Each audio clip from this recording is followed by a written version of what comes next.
Hey friends, my name's Georgie and you are listening to the Just Breathe podcast, where I'll be talking all things breathing to help empower you guys to use the power of your breath to harness your bodies and minds. In today's episode, I'll be chatting to Philippe Tahon. Philippe is the author of Shrink the Diet for the Mind, a book that teaches you to eat mindfully, intuitively and positively, and encourages you to throw away the rulebook and free yourself forever from emotional eating and the diet trap.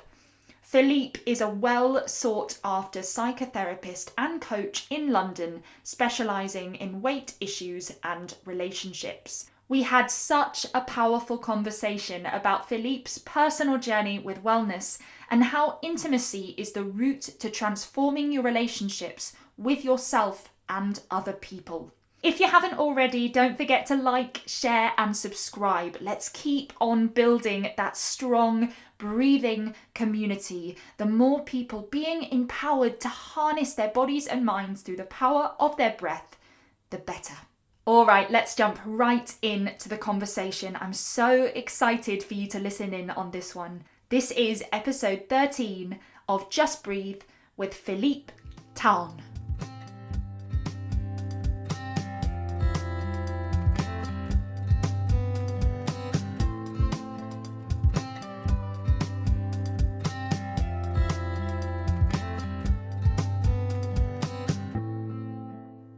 Hey Philippe, so good to talk to you today. Hey, thanks for coming on the podcast. How are you doing? With pleasure. I'm really well. I'm really well.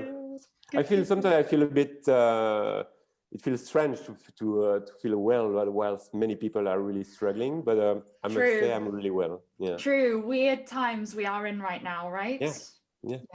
Weird times, but in these times, some people have found some kind of quietness as well.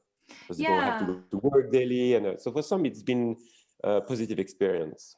True, and I suppose there's that time and space to have some self-reflection and sort of take some time to work on yourself, right? Which is what you do with so many people being a psychotherapist. You help people get to know themselves a little better, right? Yeah. Awesome. Well, I'd love to dive into your personal journey straight away and sort of what inspired you to write Shrink the Diet of the Mind. It's such a fascinating approach towards sort of body issues and dieting that I haven't really come across before. And I know I was reading that you went on quite a personal journey of losing 5 stone, which is an enormous amount of weight to lose. So I'd love to hear a bit more about that, if that's okay. Yeah, of course. So I at some point in my life, I've put on a lot of weight. Yeah. And I was in therapy as well at the same time. And I didn't want to do any diet because I wanted to understand what's going on. Why am I eating and drinking to a certain extent? But it was more about the eating. Yeah. Why am I eating so much? Why do I eat so much? And it was more and more. And I wanted to find out, and through my therapy, and see, understand what were the emotions or the pattern that I was going through. And so I studied that. So I was already being trained up to be a therapist. Right. And my therapist helped me. My own therapist helped me quite a lot. But I thought there was so much more to study and to learn about it. So it became my specialty, let's say. Yeah, I suppose the learning never ends on that journey, never ends, right? It never ends, really. Yeah. So what happened after that? You're in therapy and so I'm in therapy, becoming more aware. Yeah, so I was more aware. I understood why I was eating. First, I noticed how I was eating. Oh, I was overeating. Because at first I didn't really think I was overeating. I knew I was like eating too much, but I didn't really see the pattern. When did it happen? In which occasion was I eating more than I would usually? And so first I identified how I was eating. Yeah. And then which is more difficult, then it's the why. Why am I eating this way? Why am I eating more when I'm tired? Why am I eating more when I'm angry? Why am I eating more to numb my emotions? And so it was a very interesting, sometimes painful journey, but really interesting, I must say. Yeah. And painful because it means you have to you have to address all these issues, which is why so many people are tempted to go on a diet, because it's easier at first. Right. It's easier because you don't have to address anything. Just follow some rules, and there you go. Right, and then you get maybe a short-term result, right? But not a long-term change. Yeah. Mm-hmm. Yeah, because you haven't you haven't addressed the fundamental reasons why you were tempted or to eat that way. And these reasons, there's many different reasons why we eat that way, in a certain way, let's say. Yeah. And do you think people are jumping into sort of these diets, especially a lot of the really well-known ones now, like keto's really popular, and a lot of other different things, even sort of fasting, and which a lot of people jump into without really becoming particularly knowledgeable about it, or becoming knowledgeable about whether it's what they really need. So when did you sort of discover that actually becoming aware and becoming conscious of your own patterns and what you're eating is really the root of change there? Well, because it's very intimate. Eating is probably one of the most intimate experience we have. Yeah. It's something we put in our mouth, and then it goes into our body, and it becomes part. The food becomes, most of it becomes part of ourselves. So it's such an intimate thing. Yeah. We all have different lives. We eat at different times. How can a diet fit everybody? It just doesn't work. It just doesn't work. And then it's rules, and you're just following rules. You're not listening to your hunger. You're not listening to what you're looking for. If I feel like eating something savory right now, so your body is sending you all kind of signals, telling you, okay, this is what you need. Yeah. We're not aware of that anymore most of the time. And then when we do a diet, it's just a book which eventually tells you, this is what you need, this is what you should eat. Right. And then it's a relief, right? Just to have an answer from someone. It's a relief. And many of my clients have lost weight. It's been a yo-yo thing. So they've lost weight, sometimes a lot, and then they put it back on.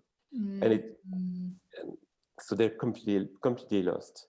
So even people who are like really clever, or even scientists sometimes, much cleverer than me, in fact, sometimes, and they would believe anything when it's about the diet. They would go for whatever, because it's like there is someone or there is a book which is going to save them from their eating issues and their weight issues. Do you think eating is actually a direct reflection of people's sort of emotional state and thought patterns? So could you repeat that? Do you think eating, the way people eat and what people eat, is actually sort of a mirror image, a direct reflection of their thought patterns and where they are in that present moment, sort of possibly consciously or unconsciously? Yeah, it is for most of them. Yeah, it is. Yeah. I mean, I watch people eating a lot, and even when I'm with friends, I watch the way they. And I have to stop doing that because it's annoying for them. But right, because it's not just what they eat; it's the way they eat, right? It's the way they eat. Right. So most people who are overweight eat too quickly. That's really a pattern. I mean, most of them. Right. And so so I think you can tell a lot if you have an eye for that. You can tell a lot about how people feel just by looking at how they eat. In fact, you can be wrong sometimes as well. Of course, it's not like I know everything about someone. It would be ridiculous. But no, it says a lot. Of course. Do they, for example, let's say if they're having some fish with vegetables and chips, for example, will they have like some fish, a bit of fish, and then some vegetable and then some chips, or would they have mixed of the three together? And it's really funny the way people eat. Right. Yeah. Or there's that person that has to separate everything and eat it in an order. Yeah. Yeah. I never thought about that. That's really interesting. Wow. No. And so with your book, what sort of was the key thing you wanted to do for people by sort of putting that out into the world? Yeah, well, the idea, when a publisher, when you've got a deal with a publisher, and for a book like that, the idea is that they want the book to be a promise. So it's like, read my book and lose weight. And that was tricky for me Yeah. Because most people who are going to read the book won't lose weight. I mean, I have to be honest, because it's, or they will maybe at first, but then they at some point things will change in their life and they will find it difficult to stick to certain habits. Right. So the idea of that book, so I had to talk, for with my publisher for a while, and to agree that it was more to the idea of the book was for most people to reconsider their views on weight loss, weight gain, and weight loss. Yeah. It was like an eye opener, and then eventually, if they want to go on with, and know more about and lose weight or change their eating habits. For some of them, it's not about losing weight, by the way. Then they have to make changes in their life. So maybe they have to start doing some yoga or run, or it's not all about sports, of course, but or some mindfulness or some meditation course and stuff like that. So it's not just by reading a book. So the promise of that book, let's say, is more than it's going to change your views on weight loss and diets. Right. Yeah. That's a really. Sorry, what are you saying? No, and at first, and because all the diet books, and my book is not like a diet book, but but because all the diet books, they all come with all kind of scientific stuff, and all different, from one from another, and they say, well, if you do this, you'll be okay. You lose the weight, and you'll be okay. Right, false promises. Yeah, in many cases, false promises. Sometimes some people start a diet and they start losing weight, and when they reach their healthy weight, they get really scared because they think, okay, what do I do now? So in these books, there is always like a last chapter where they say, once you're done with the diet, how should you eat? But it doesn't say much, in fact. Right. So once I'm done with my keto diet, how should I eat? What is going to be right for me? And so I have clients who see me whilst they have started a diet, because they know that at some point they're going to reach that moment where they won't know how to manage things. Right, interesting. So a diet can trigger something eventually, or motivate someone, because there's within a few weeks they will start losing a few kilos or a few pounds, and so it can be helpful for some people. Yeah. So with a client that wants to lose weight, for example, where exactly do you start? Because you don't take the sort of normal approach of just a food diary and really focusing in on the food. You sort of zoom out a bit more, right? And actually try and understand the core of it. Yeah. So usually I want to first I've got to know more about them, and they've got to know more about themselves as well. So my first question is usually, how much weight do you want to lose? That's my first question. Okay. And most of them come up with a number which doesn't make much sense. Let's say if you're a woman in your 40s or 50s, or a middle-aged woman or man, and you want to get back to the weight you had when you were 16 and you were slim, athletic, and it's not realistic. So it's very, very often people say, oh, I've got to lose 15 kilos or 30 kilos. They come up with numbers. I don't know where they got them from. Maybe sometimes it's a weight they had when the day they got married, because they really struggled to put on that wedding dress or that wedding tuxedo, or so they were really at their best, and they want to get back to that. Sometimes it makes sense, but often it doesn't make sense, because you're like 20 years older, and for example, and I say, okay, let's put aside the numbers. But I want to know in which state of mind they are. That's why I ask them. And they say, so can you help me lose that weight? I say, I don't know. I'm not sure. We'll see, because I never know, in fact. Yeah. Because for some people, it means changing a lot of things in their life. Let's say if you are in a toxic relationship with someone, and being overweight is a way to manage the distance with your partner, the intimacy, sexual intimacy, or it's a way to numb your emotions, because you don't want to realize or find out that you're not happy in your relationship. Right. Either it's a toxic relationship or just a relationship in which you're unhappy. Then it might mean at some point that you have to reconsider being with that person and maybe move on to something else, which is tough. You know, it's like, it's a big thing. It's not like, so at first they come and say, okay, I want to lose 15 kilos or 20 kilos. And then they find out why did they put on so much weight? Oh, it's why they put it on in the first place. Right. Yeah. Right. So you've gone from like thinking you'll have to give up Maltesers to actually then realizing you have to break up with your partner. Eventually break up, or in fact, that's what they think at first. But in many occasions, you can work on that relationship with your partner. You can start seeing a therapist together, or you can start being more assertive. You know, make sure you have your own place in the relationship. So sometimes the idea is not it's not the partner's fault, or you know, sometimes it is. I mean, some people are really toxic, I must say, but for many of them, they can work on their relationship. Yeah. You know, they can reconsider it and see, okay, what do I want? You know, when you're in your 20s and you get married, you want to have children eventually, and what do I want now that I'm in my 40s or 50s?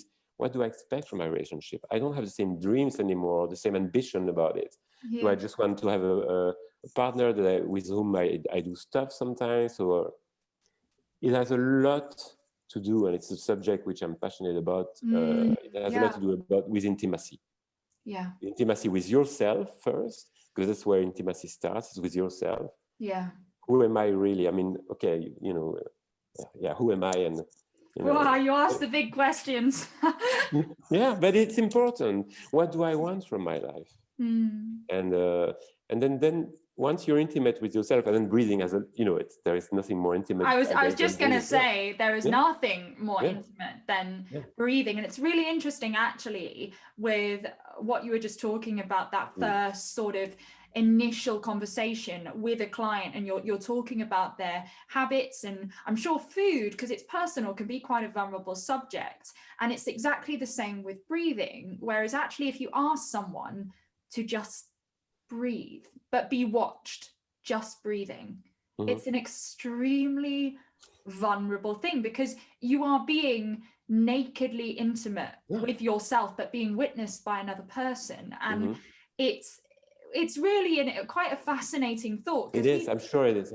Yeah, we breathe 25,000 times a day, you know, maybe more for some people, and yet to just stop and actually bring that into your consciousness. But here we are, right? You were talking about unconscious habits with food. The same with dysfunctional breathing. Bringing that into your consciousness can actually reveal a lot of other things that may not be serving you in your life. Too much stress at work, a toxic relationship, perhaps some inner work or some trauma that hasn't been released, purely from actually stopping and becoming aware of what's usually unconscious. And which is tough.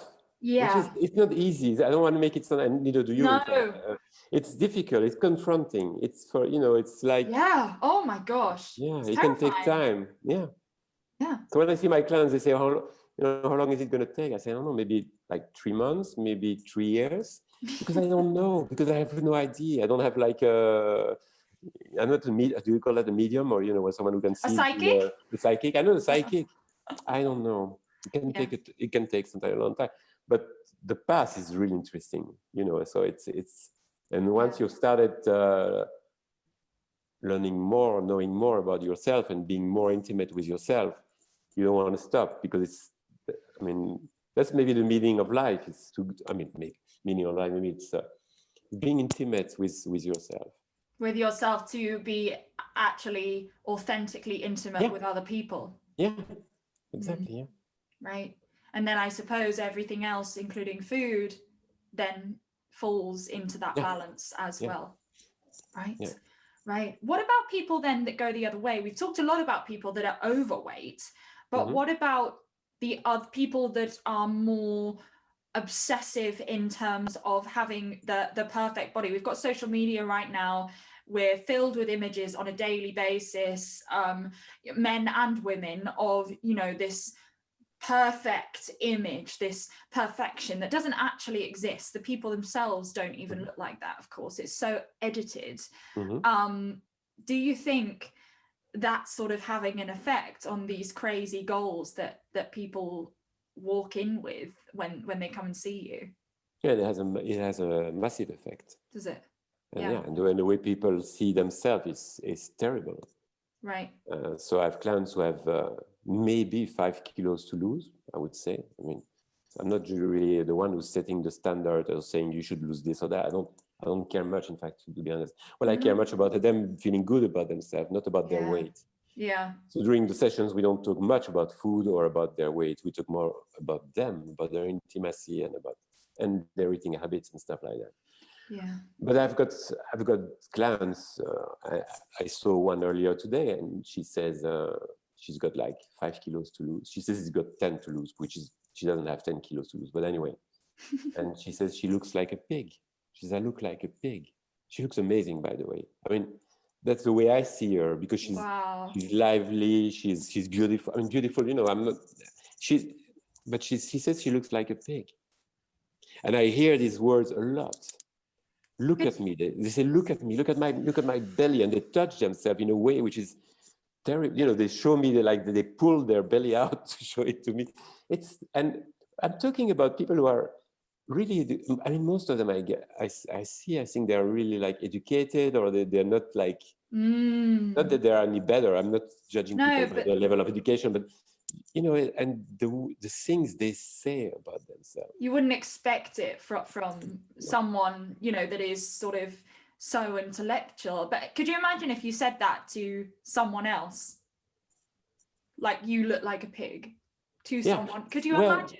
They tend to encourage that somehow. So sometimes when they're in a relationship, although they feel terrible when their partner would say it, like, you know, either if it's a man to a woman or a woman to a man, they tend to encourage that because they don't have these boundaries. So if someone tells me, "Oh, look, you know, you look like a pig," I would tell that person to fuck off. Of course, yeah. You know, and sorry for my language, but yeah. Please, but somehow they have such a poor image. Some of them, I mean, not everyone is like, of course, but some of them have such a poor image of themselves that they although of course, it will hurt them, but they will think, and sometimes it's to a point where they will think, well, I deserve to be seen like that. I deserve to be seen as a pig, or looking, or being fat, or right. Because they compare themselves with what they've seen on Instagram or wherever, you know, all this social media and. Right. But do you know the interesting thing about a lot of those people on Instagram, and of course this, you know, this is a very broad statement, but it's not that unusual that people with an incredible body, one that is sort of, you know, of the elite, they've got that six pack, they're absolutely ripped, you know, everything. Like me, you mean? Obviously, yes. Everything seems perfect about them, and you look at them and just think, wow, I want to be just like them. But there are so many people that have this incredible body and actually they're not very happy, or they're not I know mentally I see happy. some of them. I mean some of them. I mean, I've got clients who are and they at some point they can't manage it anymore because it's such, like, they think about it 24 hours a day. So that's the other scale, the obsessiveness, right, of and perfection. It's painful. It's really painful for them. Yeah. I mean, you would think, and that's the image they want to show, that they feel so good about it. Well, some people feel good about themselves, and you know, I'm not saying, I don't want to say every Instagrammer. No, of course not. But some of them are really struggling. Unusual. Yeah. In order to be like that, it's like a 24 hours a day. It's a full-time job. Or thing. It's a full-time job. Right. Yeah. From the minute they wake up to the minute they. You know, it's funny because I had a client yesterday who was telling me, from the moment she wakes up until she goes to bed at night, she's thinking about her body and how overweight she is. And she says, when I go to the loo during the night, eventually, again, like you would think, okay, I'm going for a minute to the loo because, whatever. And then it's still there. It's like engraved into their system. It's like haunted with it almost. And that's it's terrifying. terrible. Yeah. Yeah. And you know what? I only think that is fueled by the rise of social media. And I'm a fan of social media. It helps me enormously, and I think to spread powerful messages and many others, and I think it's a brilliant accessible platform for so much good to be done. But of course, where there is light, there has to be some dark. And these perfectionist images, especially for very young teenage girls and boys, sort of growing up, boys and as well. Boys 100% as well, and just learning to be in touch with themselves. But if you have this pedestal idea of what you think you're supposed to be, that's so stressful. As even it seems like a requirement these days, right? That to be accepted, you need to be in this sort of elite, and it's just not true. No, it's not true. And as soon as if you're insecure about yourself, I mean, there's so many answers to your insecurities online on this social media, and it's so tempting to jump into it and become obsessive about it. It's a big thing. And now with the now that many people have been stuck at home, they've been even more on this social media. Right, on this social media and on this self-improvement, which, because we're of course talking about self-improvement and addressing issues within yourself, but you can go too far with self-improvement as well, right? And it can become perfectionist and obsessive. I know I've experienced that personally before as well, where you read all the books and listen to all the podcasts and do all the workshops, and because it's sort of labeled as something that's really good for you, you keep running for more and more and more and more, thinking, and actually, are you actually just dismissing addressing the painful root that's a little more difficult? I've got some clients, after each session, not for long though, but they say, okay, what should I? So we have a good session, an interesting session where we tackle something really important for them, and we're moving forward. And then the end of the session, they say, okay, tell me what I should do this week. I tell them, we've been discussing for an hour, the things that are difficult for you, so I tell them, well, just have fun this week. If you can, just have fun, rest, have fun, go for walks, or do things that you enjoy doing. Yeah, but should I work on this or work on? It's like we have to work on the time, even when we talk about our body or our mental health, we've got to work on it. Yeah. Right. You do your meditation for 20 minutes per day, and your yoga and you go to the gym at 6 o'clock. I had an incredible conversation with a Pilates teacher who used to be a scientist. She has an incredible knowledge of the human body, sort of anatomy wise. And she said something that I'll never forget, actually. And she said, what about just becoming someone that moves rather than having a gym time? What about just being someone that moves, and when you feel like it, move? Well, one of my a bit less now during this lockdown, but most of my sessions, I do them. I work with my clients. So I work with my clients either on Hampstead Heath or in Holland Park, or sometimes the parks in London. Yeah. And it started one day. I was in my therapy room with a client, and she was stuck somehow, and she couldn't talk, and I just improvised that. I said, what, let's go out for a walk. I was a bit scared as well, because I thought, that's boring for you, for me, and because that's the way I talk. I mean, I tend to be a bit straightforward. She wasn't. I think she wasn't boring. It was I was annoyed for her that she would spend so much time, and it wasn't the first session, just being stuck. I was feeling bad for her. So I wasn't saying in any way that she was boring. She's not boring. So we went for a walk, and since then I've really developed that. So I'm known as the walking therapist. I work with many of them, and just being outside and walking. So I tell them, at first, when we meet, they want to start talking straight away. I said, you know what, and after like a session or two, they know how it goes. We just walk and we just wait for a few minutes before we start chatting. So that they breathe, so that they look around them. You know, they're not like walking like this. I say, oh, look at that. Tunnel vision. Yeah. Yeah, they actually breathe. And yeah. because when you breathe, I suppose you cut the crap a little bit. You connect right? properly when you breathe. Yeah, because otherwise, if you're just stuck in all these repetitive thought patterns and narratives and stories about this lens of how you perceive the world and how others perceive you, how on earth do you even have a second to listen to what you're actually feeling, right? And I think it's something we need reminding of on a daily basis. This world is so fast now, and everyone has an opinion, don't they? Whether that's a like on social media or a comment or an anything, everyone has an opinion, and it's right there, and you can't hide from it. I sometimes ask my clients. So I work. My views is I like my clients to eat more mindfully and more intuitively. Yeah. So intuitively is more about what kind of food do I feel like? What does my body tell me about my needs? Which is like it takes a while to get there. But then more mindfully. So very often I ask them, how do you feel right now during the session? How do you feel?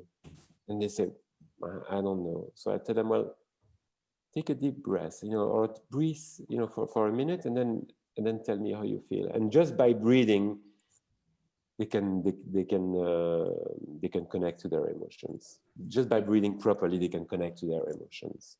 They just listen. And then sometimes, very often, they would cry, or they would let their anger explode somehow, or which is good,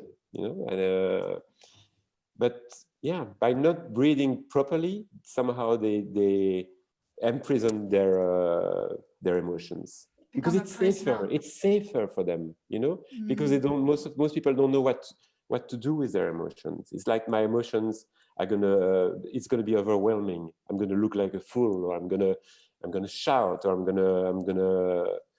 gonna die from all this sadness. So they've learned how to lock these emotions unconsciously, of course, until I tell them, by not breathing properly. That's one of and overeating. Which is linked with not breathing properly, right? Yeah, because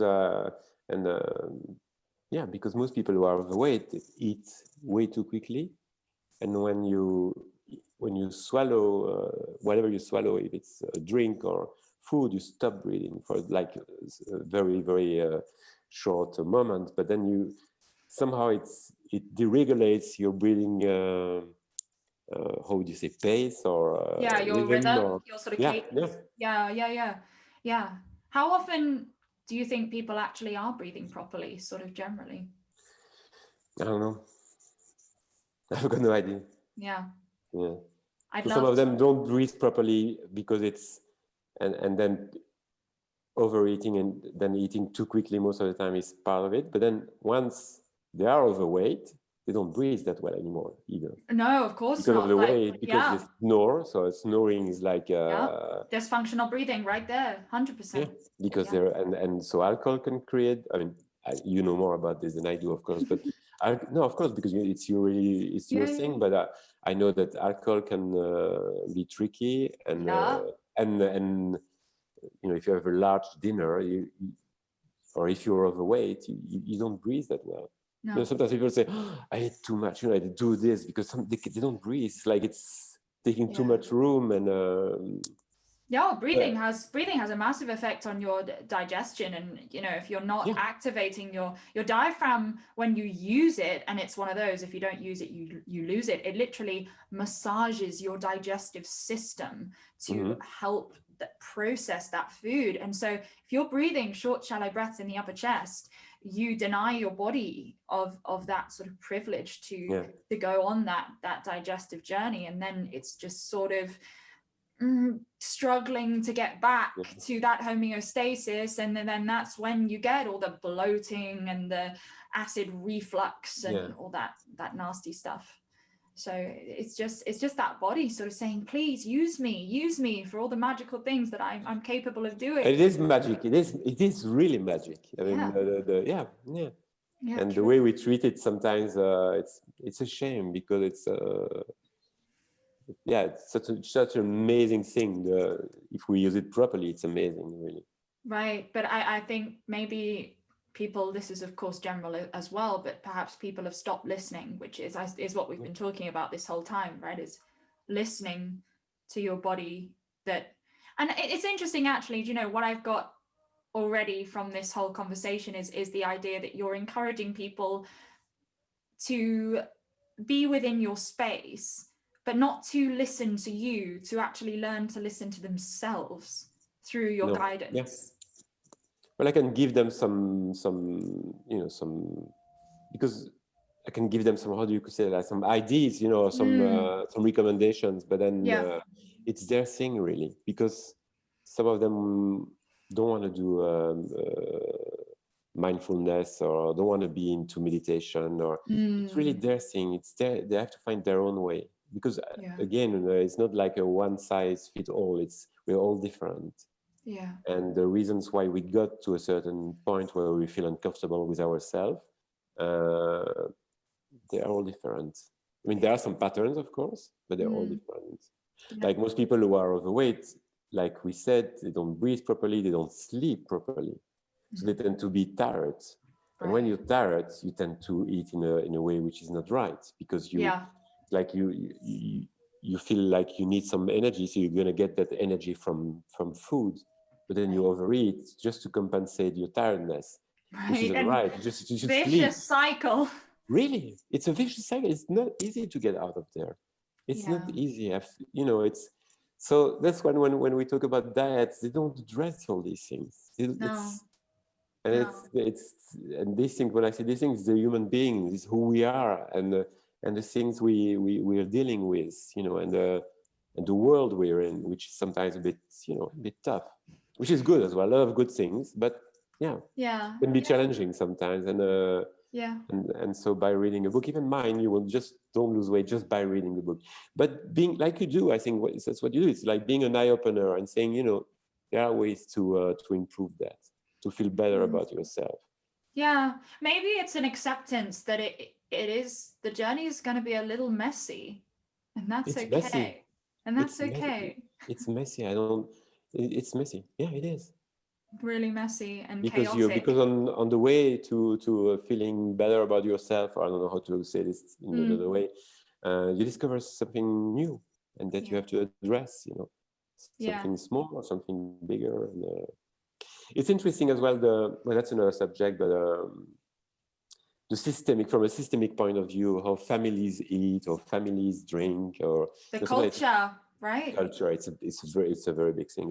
It's so interesting. In fact, I find it really interesting. I'm passionate about that. Yeah, but and everything we talk about, Georgie, is intimacy. Intimacy. Yeah. For me, that's really what it is. I agree. Yeah, I agree massively. And intimacy, intimacy, I think we've been programmed to think of as an act or a thing with another person, and then you forget about the intimacy with yourself, right? And it can be ignored your entire life until something happens where you have to pay attention to it, which is, I'm sure you see a lot, right? Is when something really awful happens, which of course you never wish upon anyone, but it's often when people actually are sparked to take action and make a change, when maybe they've been thinking about it for a really long time, but people often really hit rock bottom before they actually decide to make a change, right? Because they can't hide it anymore. They can hide it, they have to face it somehow. But ideally it should be done before it happens. So of course, if you're not breathing properly, if you're not eating properly, at some point you will have some health issues. For me, it's about being healthy. It's not, maybe not super healthy, maybe not, it's not about being slim or anything like that. No. But if you want to call it slim, you can call it slim. And, you know, we all have our, for me, it's about having a healthy weight, something that you're okay with. And maybe for some, it will be like, you will look like you have a few extra kilos. But if you feel good with yourself, that's healthy. Yeah. Because then you're okay with, it's really about I'm okay with who I am. Intimate with yourself again. Yeah. It sounds like it's your sort of secret ingredient, and the secret ingredient to so many things is actually being brave and courageous enough to get cozy with those parts of yourself that you don't want to face. Yeah, it's being brave, but and so it's, yeah, you're right. But then it's so, you know, so yeah, you need to be brave. But on the other hand, it's so tough on a daily basis to be, you know, to be confronted with all this. So maybe you know, maybe it's better to think, okay, I'm going to face these things. I'm going to see what it says about myself and how I can feel better about myself. Because otherwise, for the rest of my life, I'm going to be struggling with the way I see myself, with the way others see myself.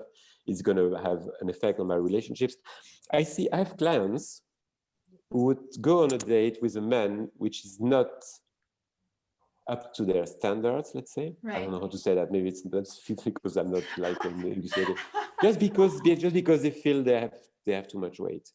So they will, to make it short, somehow they will go out with an idiot just because they don't feel good about themselves because they have 5 or 10 kilos to lose or 15 kilos to lose. Right. And it's terrible because they're, you know, it's terrible. But that's the best I can get, they say. I say, well, no, then maybe you shouldn't get everything at the moment. Wait a bit, it's going to be okay. And because they have such a distorted image of themselves. Yeah. How whatever, you know, even if they're really, you know, beautiful in many ways, or and clever and funny, and these, you know, this bit of fat around their waist or on their hips, it's gonna make such a big difference in the relationship they will go for. It's terrible. Yeah. I mean, men and women. So it used to be more about women, and now men are very affected as well. Yeah. Massively. I agree. Yeah. But it's definitely in a slightly different way. Well, there are similarities and differences. I suppose there are similarities. Yeah, similarities and differences. And the good thing is, I love working with teenagers because teenagers are more, they're less guarded most of the time. They're less guarded, so the sessions are more lively, and and it feels so good to be able to help someone at a younger age, you know, and so they haven't wasted 10 or 15 or 20 years of their life feeling bad about themselves. Yeah, because it is such a waste of energy, right? It's a waste of energy. What else could you be doing? I want to insist, it doesn't always work. And I don't know why I keep on repeating, maybe I shouldn't, but it doesn't always work because it's tough. Because some people at some point they will say, that's too much. I don't want to address this now. Maybe it's not the right time because, you know. Yeah, but I mean, self-criticism is learned, right? It's so interesting that you talk about working with teenagers, because if you think about a baby, they don't go around hating. They love their bodies. They're fascinated with what new things they can do with their bodies, or what they can touch and feel, and they're just a big bundle of love for themselves and for everyone else. And I think that's why everyone is so instantly drawn to a baby, because there's that beautiful, or even a toddler, there's that beautiful ignorance, and spontaneity and curiousness. And it's all learned, I suppose, isn't it? And it's so interesting that you can then spend so many years of your adult life unlearning what, I don't know where it comes from. Is it your family? Is it society? What teaches us family, this? It's your family. It's the systems that you live in, like your. By systems, I mean your friends, your family, your work environment. For example, I work a lot. I mean, most of my work is about it. Sorry, it's about emotions. I work a lot on emotions, and Yeah. anger is the number one emotion that makes people overeat, Wow. because anger has a negative image. Well, it shouldn't. In fact, if you're unhappy about something, if you're frustrated, you should just say it. No, I don't agree with this. I don't like the way you're talking to me, and but we just learn how to shut up, or we think it's not nice to disagree with someone. And People pleasing. yeah, so when we eat, especially when we eat quickly and we overeat, somehow it soothes this anger. You don't feel it for a bit, for a while. It's like you just focus on this, on the food you're having, and you don't realize that, of course, it's unconscious. And then you can turn the anger against yourself. So you think, shit, I ate too much. I'm so greedy, and I look like this, I look like that. So instead of addressing, identifying your anger and saying, well, I'm not happy with that, I want to do something about it, and I want to tell him or tell her or tell my boss, tell my kids, tell my husband, tell my wife. We overeat, we keep it for ourselves, we swallow our anger. Once, like I said before, when we swallow, we don't breathe. We cannot breathe and swallow at the same time. Anger. We swallow our emotions too. That's all bottle it up. It's all food. And then we turn it against ourselves because we feel bad about ourselves. So, how can I? How can I even think of expressing my anger? I mean, look at me. I'm such a. I mean, you have such a bad image of yourself. You feel like shit, like many people say, and then so you don't. It's like you're not legitimate to express your anger. Yeah, and then everything becomes clogged, right? And sort of you're bloated with emotion, and then bloated with the food you ate to try and dim down that emotion. Yeah, exactly. Yeah. Gosh. That's the number one emotion, because somehow it's anger has a bad image. So you don't want to be an angry woman or an angry man, because an angry woman or angry man is someone who keeps their anger and just is loaded with anger. But when you're unhappy about something, it's about being able to say, no, I'm not happy with that. Yeah. Just saying things. And someone who expresses their anger is not an angry person, but he who bottles it up becomes the anger. That's fascinating. Yeah. And sometimes they export their anger. So I mean, but that's becoming a bit maybe technical. But sometimes they export their anger to others. Yeah. So they feel frustrated, and they would say, you would say, are you right? They would say, yeah, no, I'm fine. They would go like, and so it's like, it's really, anyway, I find it, that's why I love what I do, because it's so intimate. It's so interesting, and it's very simple as well. In fact, it's not that complicated. I like the idea, and I mean that. Yeah. It's simple. It's not, you can make it sound complicated. There are books and there are, or podcasts which make things sound complicated. It's not. No, I think we're very basic, most of us. All of us. I agree. With basic needs, and we're very basic, and which is a good thing. I mean, I like that idea, by the way. I think there's less is more is the name of my first podcast episode. Is it? Okay. Yeah, because it's my story, because it's the phrase that kept showing up, so, to the point that it was irritating in my life. It would come up in a conversation that was completely, not speaking about anything deep, but that phrase, or I'd read it on a sign. I kept seeing it everywhere I went, and I sort of went, okay, right, I see what needs to happen here. Fine, let's address this. But ever since and that's what led me to breathing, really. And ever since I've become so fascinated by the breath, it is that idea of how much power there is in the silence, the simplicity. It's nothing new. It's been known for thousands of years, in sort of Eastern culture. There's thousands of years of work there, but it's just people have stopped listening, I think, Yeah. What do you think would happen if all the mirrors in the world were taken down? The mirrors. All the mirrors. Yeah, Do you think we're self-obsessed? No, I think we are. I think the mirrors are not. I think we use others as mirrors a lot. So it's not about the mirror. Right. I know what you mean, though. I mean, yeah, I know what you mean. But people, some people look at themselves and this in the mirror and they think they look awful, they look terrible, and a few months later eventually they've lost 5 kilos and they think they look much better. In fact, you can barely tell. So it's more about, yeah, I mean, of course, some weight, some of my clients have lost a lot of weight, like a lot, really. And of course, then in the mirror, it makes a massive difference. Right. But a client was telling me yesterday, it's like I've taken this big coat out of my body. It's like, so her weight, the extra weight was like a big coat she has taken out, which is scary somehow for her, because scary. It's like, so because it's like she's naked underneath. And but then we've been working on this, but for some people, once they have lost weight, it's like they can be, like you mentioned with, when you said at the beginning, or we talked about that when you watch people breathing, it's like they feel like they're naked. Yeah. Some people, when they don't have this extra weight, and they feel like they're naked.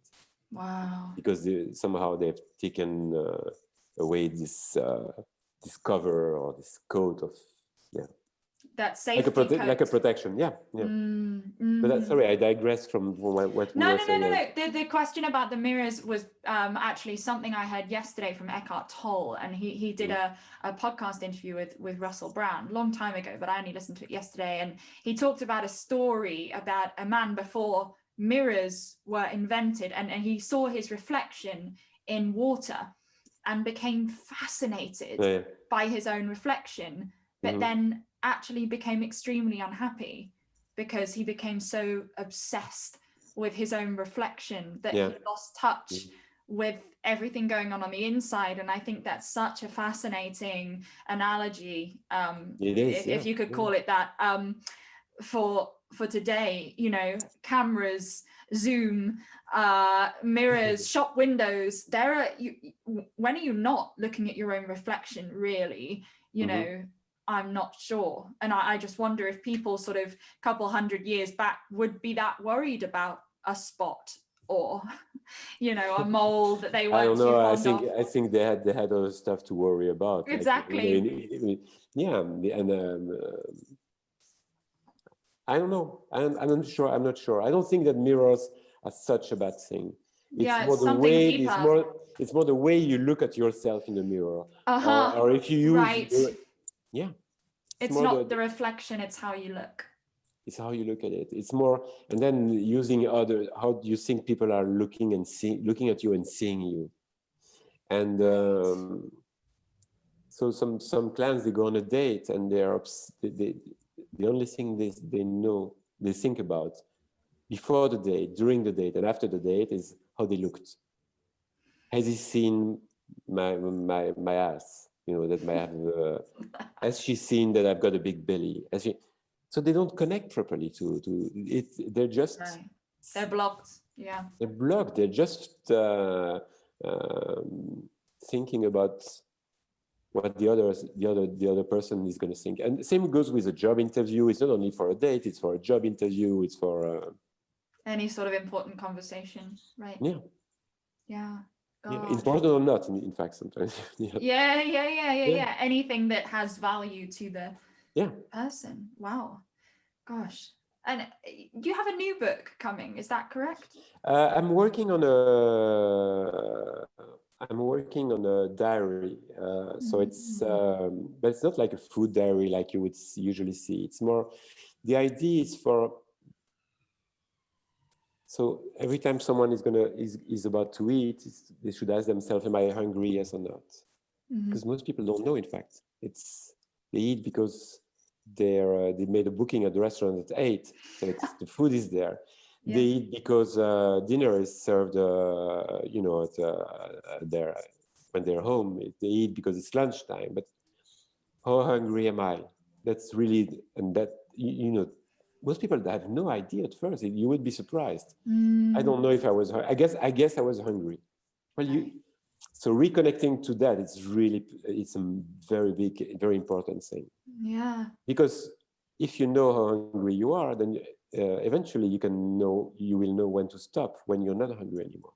That awareness, that consciousness again. Yeah. And Awesome. so am I hungry? Yes or not? And am I thirsty? Because some people, in fact, don't like drinking water, which I think we should all drink, of course. But but they're thirsty. But in order not to be in touch with their thirst, they will eat instead. Well, that's another thing. Right. Yeah, I've Yeah. heard of that when people eat, but they're actually just need some water. They're just thirsty. Yeah, it's crazy. And then the other question is, and it's in my book as well, in this book, but it's going to be a more advanced version of it, of a diary. It's how do I feel?